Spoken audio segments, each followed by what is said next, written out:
कि भारत में एक ऐसा राजा था जिसे शादी के बाद दहेज में पाकिस्तान और अफगानिस्तान मिला था। यह कहानी 326 ईसा पूर्व की है, जब सिकंदर ने भारत पर आक्रमण किया था, लेकिन वह व्यास नदी को पार नहीं कर पाया था। सिकंदर यूनान से आया था और उस समय उसके सेनापति सेल्यूकस निकेटर थे। सिकंदर के बाद उनके सेनापति ने भारत आकर व्यास नदी को पार किया था। तब मगध पर चंद्रगुप्त मौर्य का शासन था और उसके प्रधानमंत्री चाणक्य थे।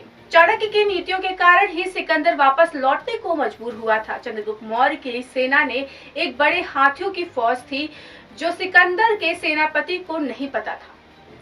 जब सेल्यूकस को इस बारे में जानकारी मिली तो उसने अपनी सेना में हाथियों के साथ युद्ध करने की योजना बनाई। चाणक्य ने चंद्रगुप्त को सलाह दी कि वो सिकंदर के सेनापति की हाथियों की सेना के सामने अपने घोड़े की सेना को उतारे। मौर्य ने बारिश का मौसम का इंतजार किया और उस समय युद्ध किया, जहां पानी भरने से हाथियों को चलने में कठिनाई होती है। जब पानी भर गया तो मौर्य के घोड़ों की सेना हाथियों पर भारी पड़ी और सेल्यूकस पूरी तरह से फंस गया।